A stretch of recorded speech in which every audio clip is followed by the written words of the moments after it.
Amados irmãos, nesse domingo nós daremos continuidade à nossa série de estudos a respeito do tema escatologia. E nós começamos domingo passado a tratar de um assunto que vamos encerrar hoje, que fala a respeito dos 3 tipos de povos e a sua relação com as profecias. Se você não esteve no domingo passado aqui, não se preocupe. Por quê?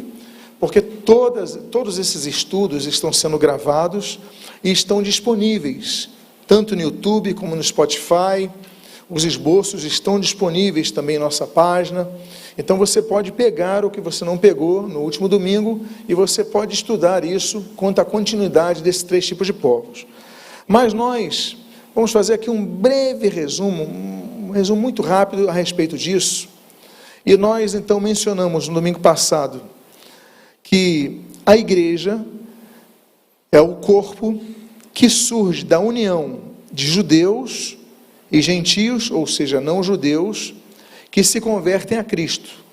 Então, da mescla desses 2 povos, pela fé em Cristo, surge a igreja. Nós falamos domingo passado, então, sobre os judeus, nós falamos o chamado dos judeus, nós chamamos sobre os gentios, o evangelho de gentios, e hoje vamos falar então da igreja.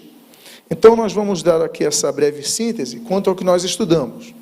Primeiro, nós falamos sobre o tempo do chamado. E, volto a dizer, nós falamos então das diferenças entre judeus e não judeus, igreja e a igreja. Então, o tempo do chamado. Nós falamos então que o tempo do chamado dos judeus foi através de Abraão. E nós mencionamos que o tempo do chamado da igreja vem desde os tempos eternos. Então, são 2 povos distintos, até porque são duas épocas de chamados distintos. O serviço sacerdotal do culto também são distintos, porque no povo judeu somente podem servir no culto os da linhagem levítica, os que fazem parte de uma das tribos de Israel. Somente os levitas podiam servir. Na igreja não. Todos podem servir. Essa é outra distinção entre igreja e Israel. Terceira distinção que nós abordamos domingo passado, em relação ao público-alvo no arrebatamento. O público-alvo do arrebatamento não são os judeus, mas é a igreja. Os judeus, assim como todos aqueles que não entregaram a sua vida a Cristo, vão ficar e experimentar o período da grande tribulação. A igreja será poupada dela. Outra coisa que nós tratamos, outro assunto que nós tratamos, é sobre a extensão das profecias. Então, há profecias específicas para os judeus, há profecias específicas para os gentios e há profecias específicas para a igreja. Nós colocamos até esse gráfico quanto ao percentual das profecias. Então, nós temos 60% das profecias da Bíblia são destinadas ao povo judeu, 20% a indivíduos ou a gentios e 20% à igreja. Então, volto a dizer, são povos claramente distintos. Outro assunto que nós tratamos no domingo passado foi sobre a composição desses povos. A composição dos judeus, do povo judeu, é uma composição racial através da linhagem de Abraão. Então, é algo que vem de sangue. A composição da igreja é feita através da fé, independentemente da raça que a pessoa possa integrar, seja ela judia, ou seja ela não judia, ou seja, gentia. E o local de herança, que nós também tratamos domingo passado, que falamos a respeito da herança. A herança das profecias de Israel apontam a terra prometida, a terra de Israel, aquela região que Israel está, que voltou a ter seu direito e acesso há alguns anos atrás. Então, a herança é terrena. A herança da igreja é celestial.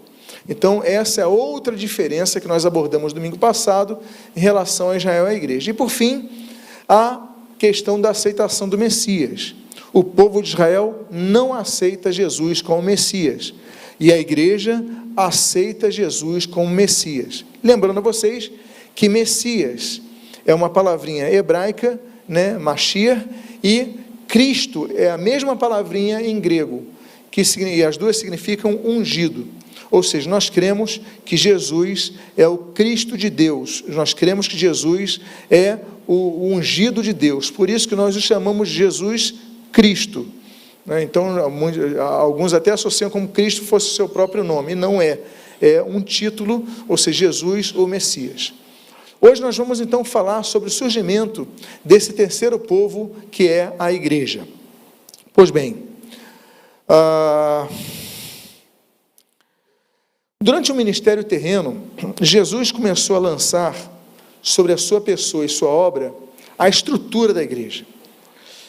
Mas cerca de 9 meses antes de Jesus morrer, ou seja, podíamos até mencionar poeticamente um período de gestação antes de sua morte, Jesus, ele fala a respeito, em cima da resposta de Pedro, tu és o Cristo, o Filho de Deus vivo, Jesus faz uma afirmação, e nessa afirmação ele diz o seguinte: sobre esta pedra edificarei a minha igreja. Então, até 9 meses antes, no ministério de cerca de 3 anos do Senhor Jesus Cristo, Jesus ainda não tinha estabelecido a igreja. A igreja já era um projeto desde os tempos eternos, era um mistério que seria revelado na época, no período apostólico, mas ainda não tinha sido edificada, por isso que ele coloca em tempo futuro, edificarei a minha igreja, e as portas do inferno não prevalecerão sobre ela. O que faltava para a edificação da igreja? Faltava uma chave fundamental que fora profetizada muitas vezes na antiga aliança. Que chave é essa? Essa chave se chama o Espírito Santo. O derramamento do Espírito Santo era necessário para que a igreja fosse edificada. Já tinha o fundamento, Cristo, Jesus Cristo, mas faltava então o derramamento do Espírito Santo. E então, por isso, Jesus deu uma ordem aos seus discípulos, nos seus últimos momentos aqui na terra, antes de ser assunto aos céus. Diz o texto de Atos, capítulo 1, nos versículos 4 e 8, o seguinte: e comendo com eles, deu-lhes esta ordem: não se afastem de Jerusalém, mas esperem a promessa do Pai, a qual vocês ouviram de mim. E no versículo 8 ele diz, já então, naquele momento, naquele contexto da ascensão, diz: mas vocês receberão poder, ao descer sobre vocês o Espírito Santo, e serão minhas testemunhas, tanto em Jerusalém, como em toda a Judeia e Samaria, e até os confins da terra. Então o texto diz que vocês receberão poder, ao descer sobre vocês, quem? O Espírito Santo. Então, o surgimento da igreja, isso é importante destacar, porque existem correntes, vamos falar já mais sobre isso logo daqui a pouco, que dizem que a igreja, ela substituiu Israel. Não substituiu Israel. São 2 povos diferentes, com promessas diferentes, com tantas questões que nós já abordamos aqui, que são distintas e que fazem distinção entre esses 2 povos. Então a igreja vai surgir no período de Jesus, logo depois de sua ascensão, quando o Espírito Santo fosse derramado na igreja. E aí então surge o terceiro povo. E esse terceiro povo, ele teria a missão de manter aquela ordem de Jesus sobre a evangelização de todos os povos, tanto judeus como de gentios. A Bíblia aponta também, então, nesse entendimento que nós estamos aqui construindo aos irmãos, que a igreja é um mistério que só foi revelado à humanidade na nova aliança. Era até então um mistério que estava oculto. Ao contrário de Israel, que surge através da descendência de Abraão, a igreja surge após a encarnação de Jesus Cristo e a consumação de sua obra. Mas até então, a sua existência era um mistério.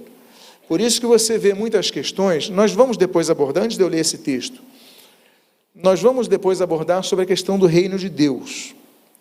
os dois aspectos do reino de Deus, o aspecto espiritual e o aspecto terreno, porque muitos confundem quando leem e pensam que apenas o aspecto espiritual está ali, ou apenas o aspecto terreno. Não, são dois aspectos, depende do contexto que a profecia, que o texto bíblico é lançado. Então, quanto ao aspecto espiritual, Jesus mesmo declarou: o reino de Deus está entre nós. Já tinha sido instituído por Jesus. O reino terreno será instituído posteriormente, como havemos de tratar em estudo específico. Mas o fato é que esse mistério, muitos dos discípulos confundiam. Eles entendiam que o reino, Jesus veio implantar o reino físico. Naquela época não, naquela época Jesus veio implantar o reino espiritual. Agora, Romanos capítulo 16, nos versículos 25 a 26, nós lemos: ora, ao Deus que é poderoso para confirmar vocês, segundo o meu evangelho e a pregação de Jesus Cristo, conforme a revelação do mistério guardado em silêncio desde os tempos eternos. Olha só quanto tempo esse mistério foi mantido oculto. Eu vou repetir: conforme a revelação do mistério guardado em silêncio desde os tempos eternos, e que agora tornou-se manifesto, e foi dado a conhecer por meio das escrituras proféticas, segundo o mandamento do Deus eterno, para a obediência da fé entre todas as nações. Então esse texto é muito significativo, porque nós falamos sobre as dispensações na história, os períodos distintos que Deus vai trazendo a sua revelação gradual à humanidade. E nessa época de Jesus, por isso que não só a humanidade, pelo menos os calendários mundiais definem antes de Cristo ou depois de Cristo, ou como alguns preferem, antes da Era Comum e depois da Era Comum, que aponta naturalmente a Cristo, ao nascimento de Cristo, por mais que você queira mudar a questão semântica da causa, da datação, mas o fato é que Cristo faz a mudança, Cristo muda tudo. Por isso que nossas Bíblias são divididas entre Antigo Testamento e Novo Testamento, tudo a partir de Cristo. Então o texto diz que essa revelação do mistério estava guardado desde os tempos eternos, e que agora foi revelado naquele período. Então é importante nós entendermos, bom, então a igreja era um mistério. Naquela época não havia igreja antes de Jesus? Não havia igreja antes de Jesus. Havia judeus e havia gentios, mas havia sim salvação pela fé, através da graça de Deus. Agora, o texto mistério muitas vezes nos confunde. Por quê? Porque no português, mistério nos aponta algo assim que parece ser inexplicável, incompreensível, então é algo misterioso, ninguém entende, ninguém sabe não. Mas no grego, a palavra inclusive é parecida, é mysterion. No grego, ela não dá esse sentido de algo incompreensível. A palavra mysterion no grego, ela aponta algo já existente, mas que seria compreendido quando fosse revelado, ou seja, já existe algo, ele só está oculto. O mistério é quando, por exemplo, você tem um presente numa caixa, a pessoa não sabe o que tem dentro da caixa.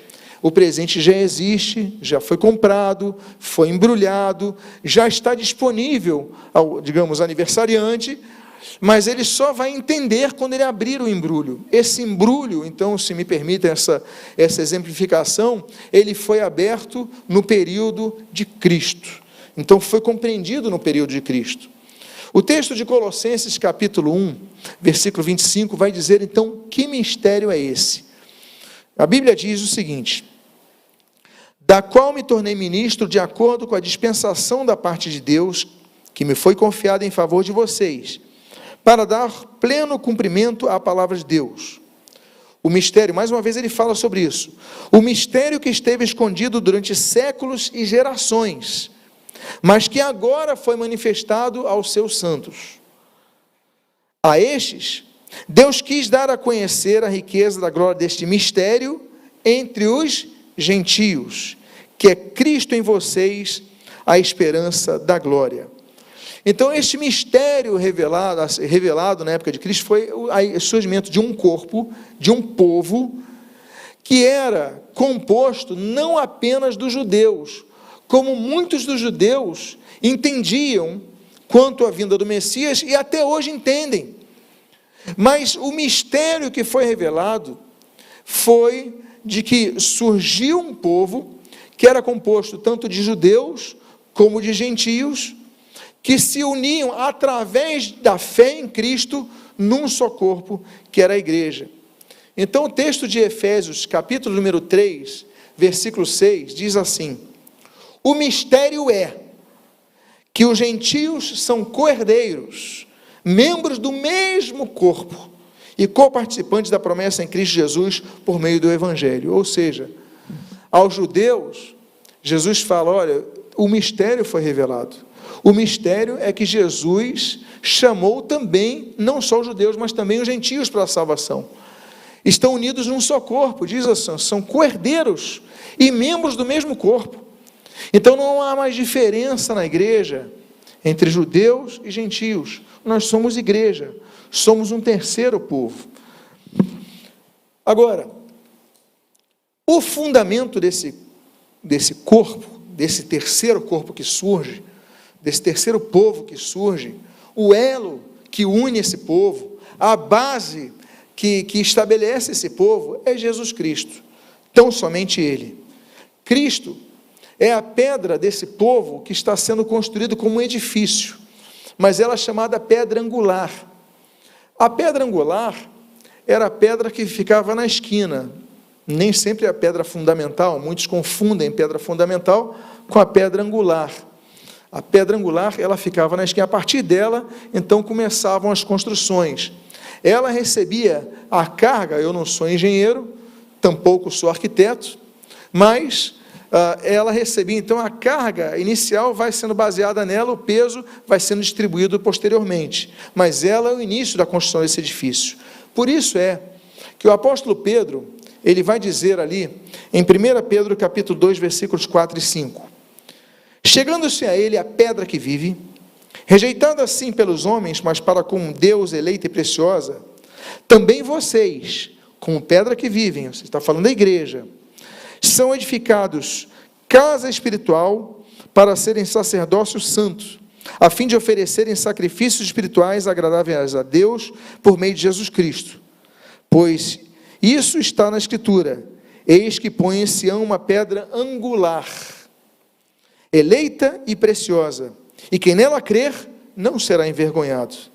Portanto, para vocês, os que creem, esta pedra é preciosa, mas para os descrentes, a pedra que os construtores rejeitaram, essa veio a ser pedra angular, e a pedra de tropeço e rocha de ofensa. Então, Jesus é a base desse novo povo. Por quê? Porque muitos podem dizer, não, a base da igreja é Pedro. Não, a base da igreja é Moisés. Não, a base da igreja é Abraão. Tudo surge com, não, nada disso. Jesus é o alicerce, é a base, é a pedra angular do edifício que está sendo construído.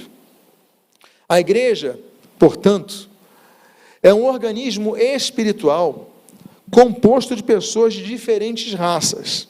Nós falamos um pouco sobre isso domingo passado, mas o fato é que esse mistério que estava oculto por séculos e por gerações, então ele apontava a salvação dos não-judeus. Isso é importante, por quê? Porque em Cristo a questão racial ela é quebrada.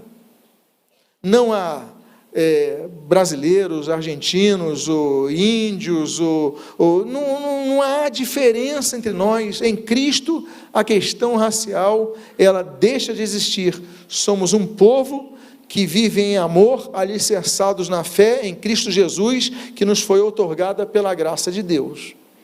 Então, o texto de Efésios 3, que nós lemos o versículo 6, agora eu vou ler a partir do 2, que vai mostrar que essa característica do surgimento desse povo, ele surge na dispensação da graça.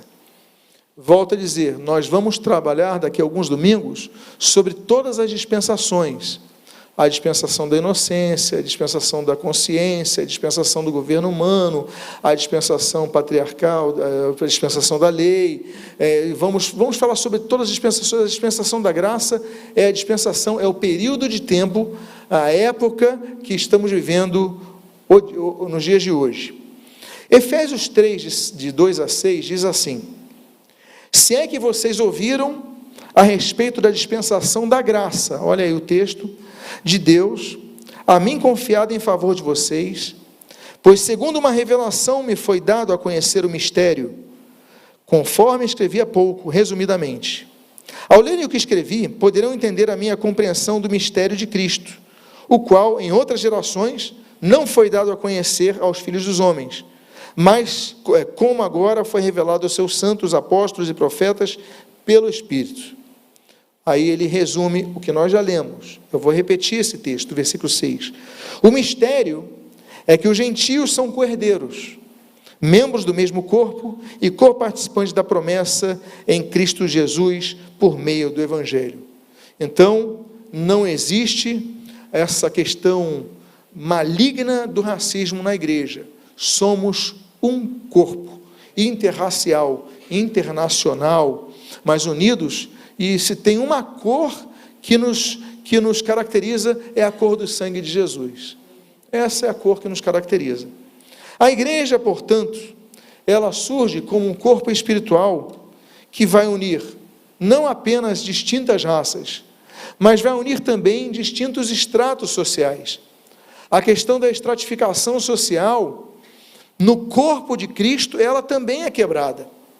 Veja o que diz o texto. Por exemplo, deixa eu voltar aqui, eu creio que avancei uma tela, o de Colossenses, Efésios 3, ok, faltou eu ler esse texto, me perdoem, sobre a questão dos gentios. Diz Atos 28, 28, portanto fiquem sabendo que esta salvação que Deus oferece foi enviada aos gentios, e eles a ouvirão, ou seja, eles iam ouvir essa mensagem, e essa carta, então, estava explicitando isso a todos os judeus que ali estavam ouvindo e lendo esse texto. Bom, o texto, então, que nós falamos, que nós leríamos sobre essa questão da estratificação social que cessa em Cristo, é o que nós lemos em Colossenses capítulo 3, versículo 10 a 11. Diz assim: e se revestiram da nova natureza que se renova para o pleno conhecimento segundo a imagem daquele que a criou. Aqui não pode haver mais. Por que ele diz isso? Porque havia isso no início da igreja. E Paulo, ele vai falar de maneira incisiva aos colossenses. Olha, aqui não pode haver mais. O quê? Grego ou judeu, circuncisão e incircuncisão, bárbara, cito, escravo, livre, mas Cristo é tudo e está em todos. Então, não há distinção, porque naquela época nós estamos vivendo um período de escravidão, né? Havia escravidão. Olha, não existe mais isso. Em Cristo não existe mais escravo e livre, não existe circunciso ou incircunciso, não existe grego, judeu, bárbaro, não existe mais nada disso. Somos apenas um povo. Então, esse texto é notoriamente uma das características fundamentais da igreja.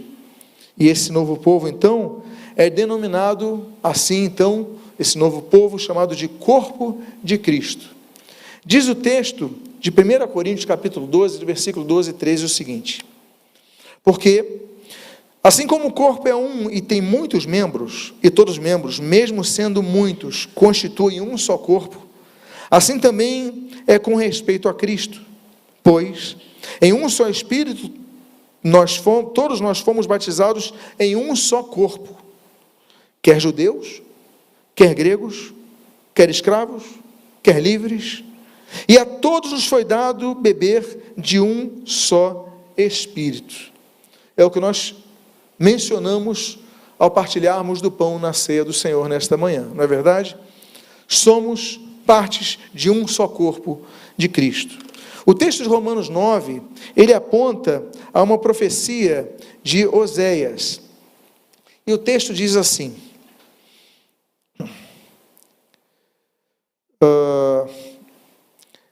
Romanos 9, 24 a 26.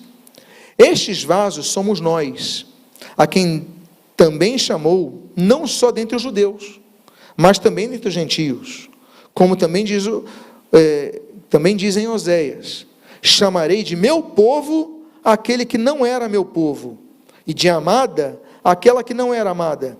E no lugar em que lhes foi dito, vocês não são meu povo, ali mesmo serão chamados filhos do Deus vivo.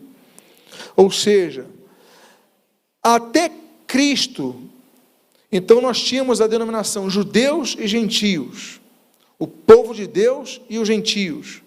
Havia a salvação dos gentios pela fé? Claro que havia. Raabe é apenas um dos vários exemplos que nós podíamos citar, que está na genealogia de Jesus, e tantos outros exemplos.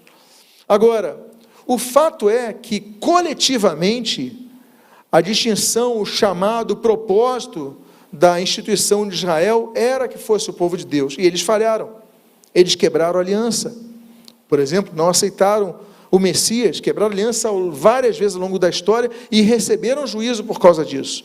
Mas agora a igreja, então, ela vem como o povo de Deus.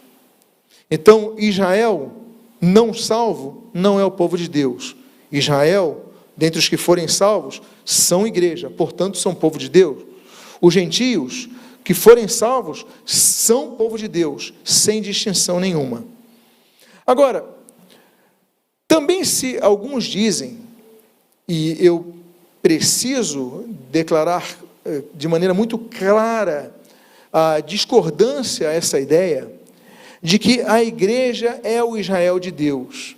A igreja não é o Israel de Deus. Muitos confundem isso, e vamos explicar isso agora. Em primeiro lugar, nós temos estudado que judeus e igreja, como nós falamos anteriormente, no domingo passado, como nós mencionamos já no estudo de hoje, são povos distintos.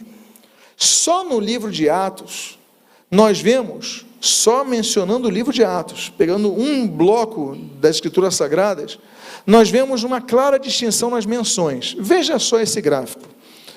Só no livro de Atos, nós temos 20 menções de Israel e 19 menções da igreja. São menções diferentes. Ele fala de Israel sempre mencionando a raça, ao povo de Israel.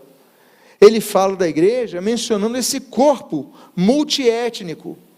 Então, só no livro de Atos nós vemos diferença, praticamente em metade das quase 40 menções.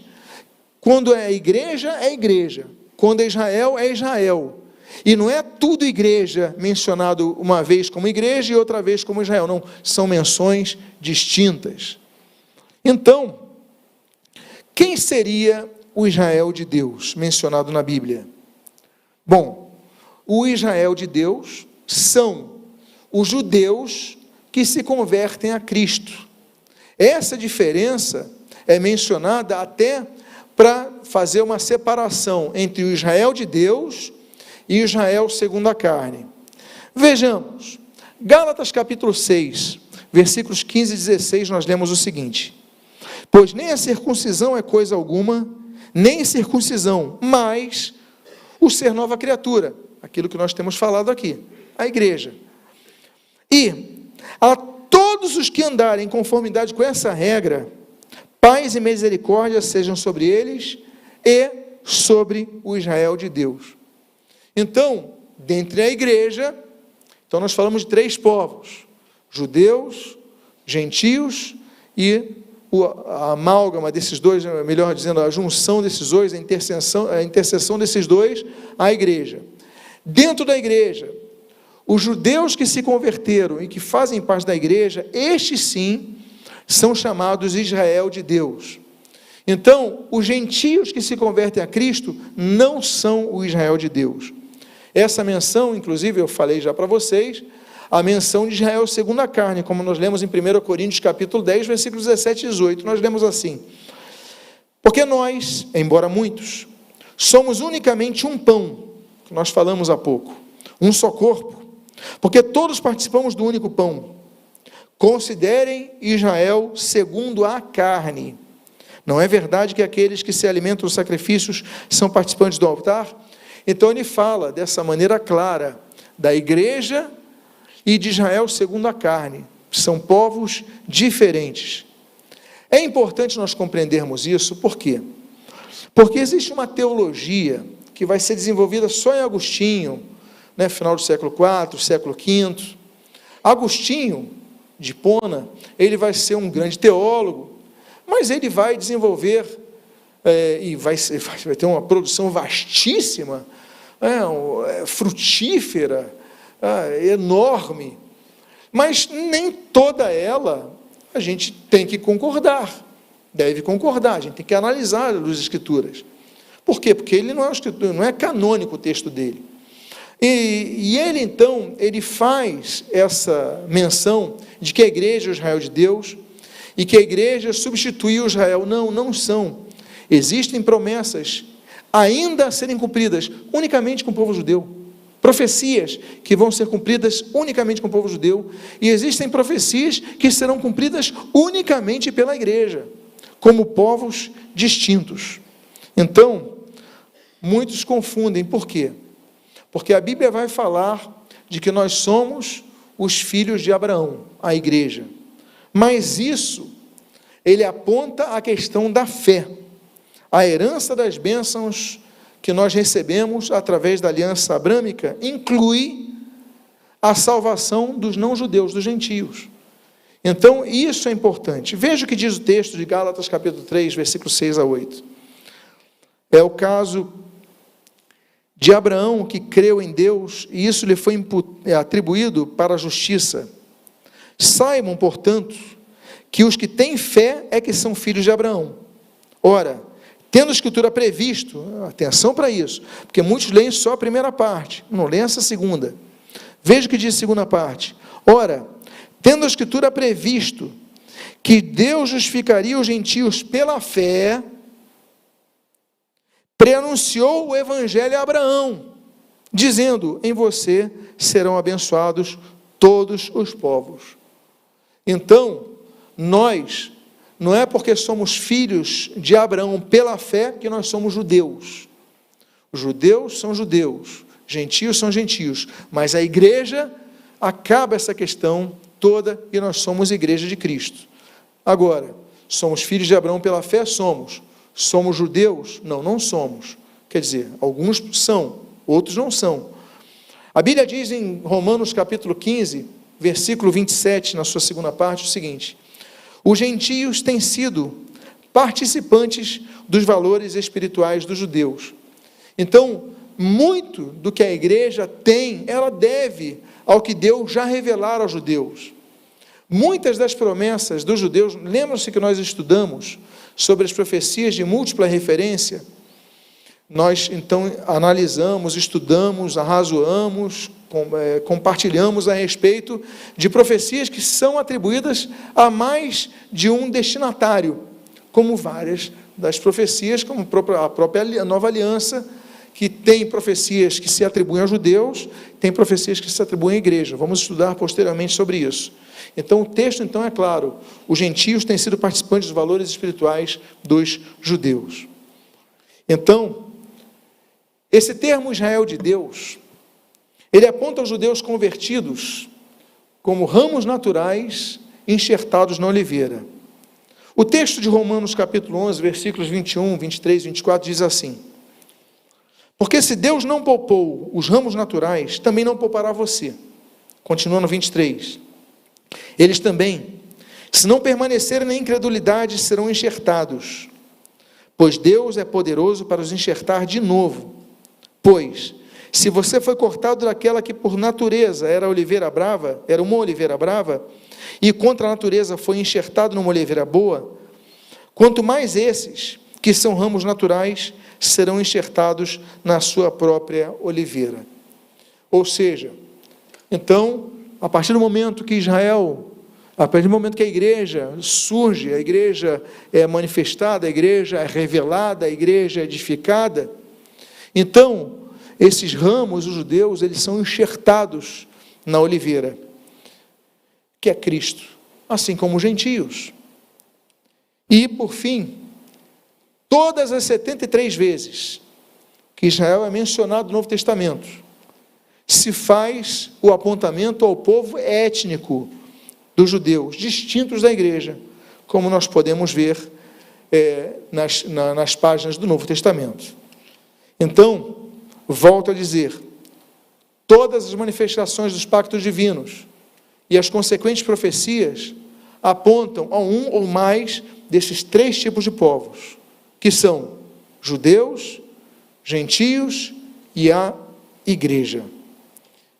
E a última parte do estudo de hoje, nós então vamos ver os 5 períodos do relacionamento entre esses 3 povos. Como esses 3 povos interagiram? Será que eles sempre interagiram? Não. Será que eles sempre existiram? Não.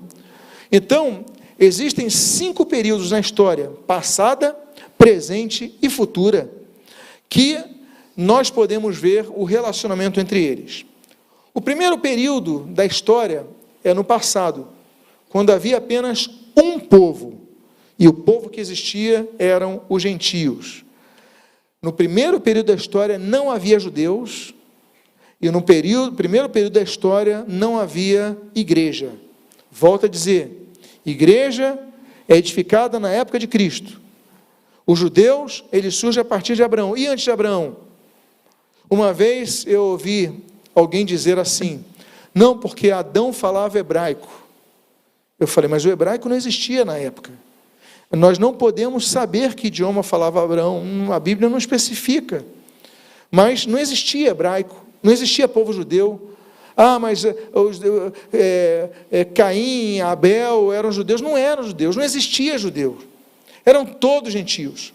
Então, o primeiro período da história, que vai de Adão a Abraão, é um período que só existe um povo, que são os gentios. Tanto é que havia uma etnia só, que é interessante vermos que Jesus vai usar o termo para gentios, no grego, que nós no português vamos identificar. Olha só o que Jesus fala.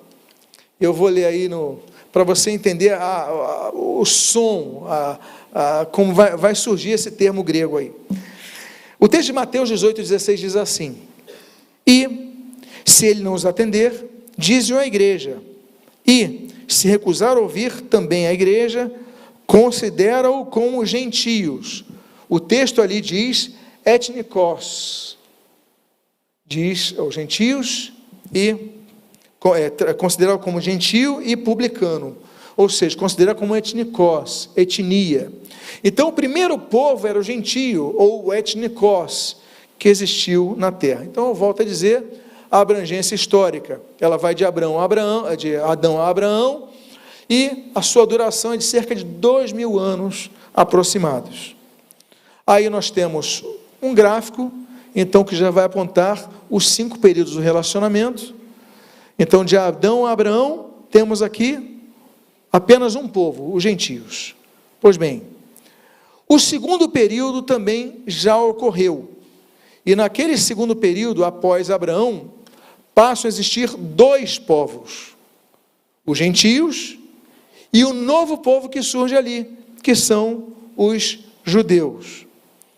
Então, Deus estabelece uma aliança e começa a diferenciar nessa aliança com Abraão termos, obrigações e promessas distintas entre aquele povo que surgia em Abraão e os demais povos que faziam parte dos gentios. Então, nós temos ali, por exemplo, o texto de Gênesis capítulo 12, no versículo de número 1 ao início do 2. Diz assim, o Senhor disse a Abraão, saia da sua terra, da sua parentela e da casa do seu pai, e vá para a terra que eu lhe mostrarei. Farei de você uma grande nação. Então, essa já é uma promessa. Vou fazer de você uma grande nação, vão ter promessas específicas, vão ter, enfim, vários estatutos específicos, enfim. E a abrangência histórica, então, desse segundo período de relacionamento entre os povos, vai de Abraão até o Senhor Jesus Cristo, e também dura cerca de 2.000 anos.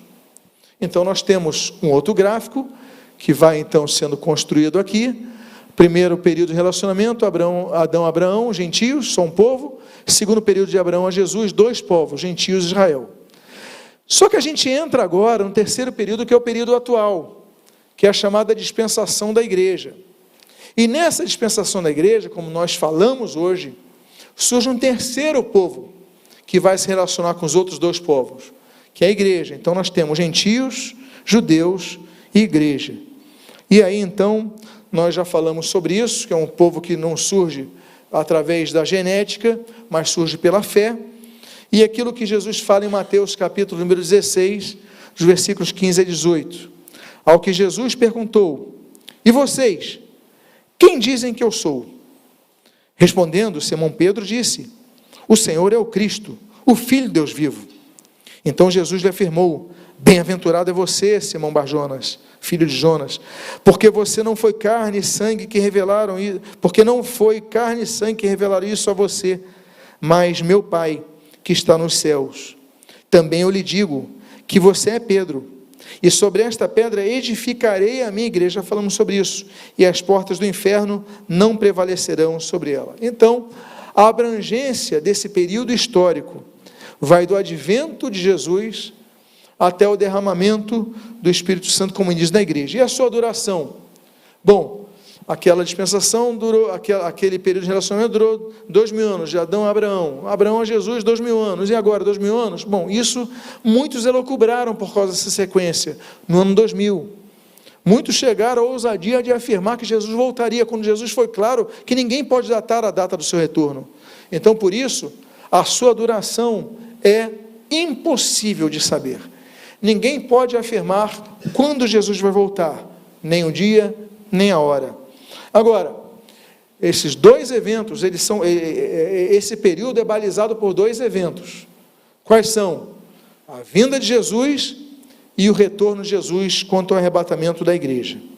Então, esse período, essa dispensação atual, que é a dispensação da graça ou dispensação da igreja, nós temos 3 povos: gentios, Israel e igreja.